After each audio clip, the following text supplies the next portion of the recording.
क्रमांक 3.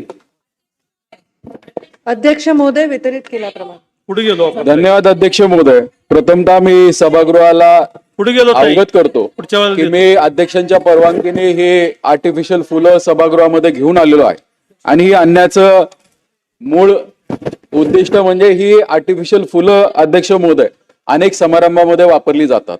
माझ्याकडे 2 प्रकारची फुलं आहेत, एक न वापरलेली आणि एक वापरलेली. अध्यक्ष महोदय, सांगण्याचं तात्पर्य एकच आहे, ही जी न वापरलेली फुलं आहेत याच्यामध्ये तुम्ही पहा रंग एकदम भडक दिसतोय आणि ही फुलं ज्यावेळेस डेकोरेशनसाठी वापरली जातात अवघ्या 15-20 दिवसामध्ये या फुलांचा रंग फेड होतो. आपण कधीही एक प्रश्न विचारत नाही की हा फेड झालेला रंग नेमका जातो कुठे, तर हा नॅनो पार्टिकलच्या माध्यमातून वातावरणामध्ये हा मिसळून हा श्वासाच्या माध्यमातून आपल्या शरीरामध्ये जातो. अध्यक्ष महोदय, जे काही उत्तर मला प्राप्त झालेलं आहे या उत्तरानुसार एक स्पष्ट होतं की प्लास्टिकला या राज्यामध्ये बंदी आहे. राज्य सरकारच नव्हे तर केंद्र सरकार सुद्धा खूप गांभीर्याने या सगळ्या मुद्द्याकडे पाहतंय. दुर्दैव असं आहे की इतकं गांभीर्याने पाहत असताना सुद्धा हे प्लास्टिक मोठ्या प्रमाणावर वापरलं जातं, प्लास्टिकची फुलं वापरली जातात.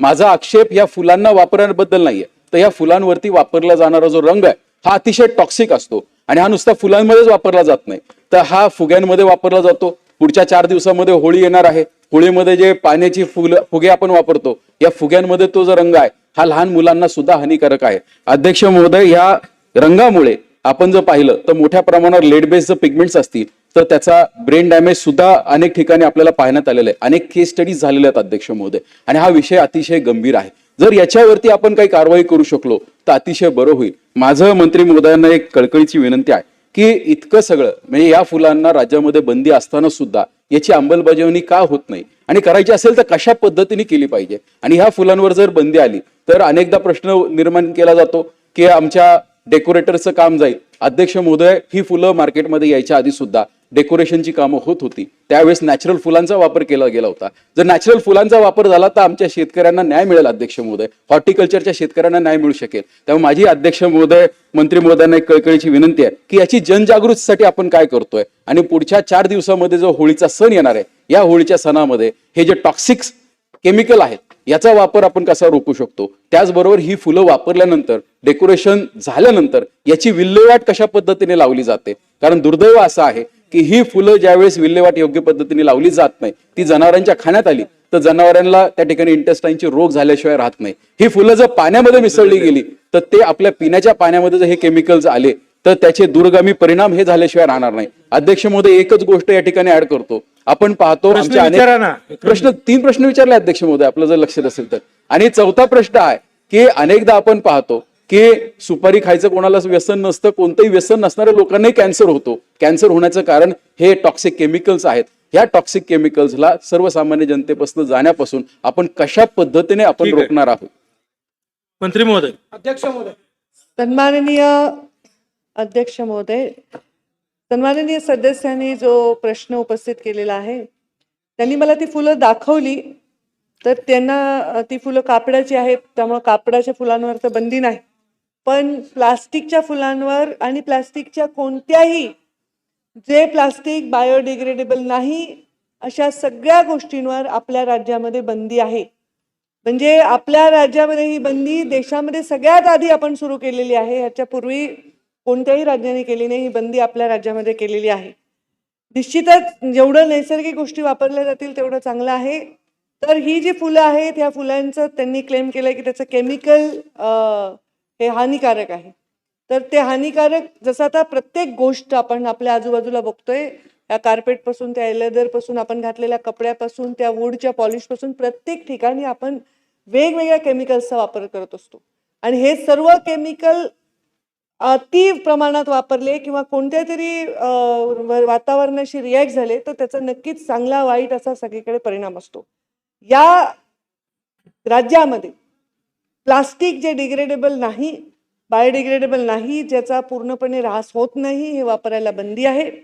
त्यांनी जी फुलं दाखवली ती कपड्याची फुलं आहेत. त्यांचं म्हणणं आहे की ते हानिकारक आहेत.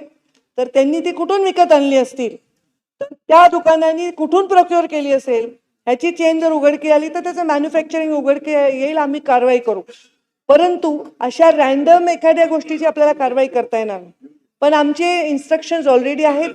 परत सन्माननीय सदस्यांनी सांगितल्याप्रमाणे पूर्ण राज्यातल्या बँक्वेट हॉल्सना प्रत्येक समारंभ करणारी जे वेगवेगळे संस्था असतात त्यांना आम्ही सांगू की तुम्ही बायोडिग्रेडेबल नसणारे कोणतेही प्लास्टिक आणि केमिकल हार्श वापरले असे कुठलीही गोष्ट वापरू नये, एवढं आम्ही यामध्ये करू शकतो आणि त्याला बंदीच आहे. सांगण्यासाठी उत्तर होऊ द्या मंत्री महोदयांचं. असं कसं हरीश नाही, भाऊ? ते दुसरा विषय आपण आहे. ज्येष्ठ सदस्य आहे. आणि उत्तर होऊ द्या ना. याच्यामध्ये आम्ही जी कारवाई काय करतो याच्याबरोबर आम्हाला सन्माननीय सदस्यांनी विचारलेलं आहे, तर यामध्ये आम्ही कारवाई करतो. वेगवेगळ्या आम्ही केसेस याच्यामध्ये करतो. प्लास्टिक आम्ही टन्स ऑफ म्हणजे 4135 टन असे प्रोडक्ट आम्ही सीज केलेले आहेत आणि ते परत आम्ही विघटनासाठी देतो. ह्याच्यामध्ये आम्ही जवळपास 25 कोटी रुपयाचा फंड आतापर्यंत विविध माध्यमातून आम्ही फंड नाही त्याचं फाईन कलेक्ट केलेलं आहे. म्हणजे लोकांना आम्ही फाईन लावलेला आहे. अशा प्रकारचे जिथे ते जप्तही केले त्याला फाईनही लावलेला आहे. आणि असे व्हायलेशन जेवढे म्हणजे आता माझ्याकडे जो आहे 92,000 ठिकाणी हे व्हायलेशन आम्हाला आतापर्यंत गेल्या 4-5 वर्षातले आकडे जर सांगितले तर हे सापडलेले आहेत. त्यांच्यावर आम्ही कारवाई केलेली. 5 ह्याच्यामध्ये पहिल्यांदा जर पकडलं गेलं तर ते 5,000चा ऑफेन्स 5,000चा फाईन असतो. दुसऱ्यांदा पकडलं गेलं 10,000. पण तिसऱ्यांदा पकडलं गेलं तर त्यांना जे 3 महिन्याचं जेल आणि 25,000चा फाईन अशी शिक्षा देखील आहे. त्यामुळे ह्यामध्ये आम्ही पर्यावरण विभाग म्हणून वेळोवेळी या तपासण्या करतो. याच्यामध्ये शाश्वती करतो की हे आम्ही होऊ देणार नाही.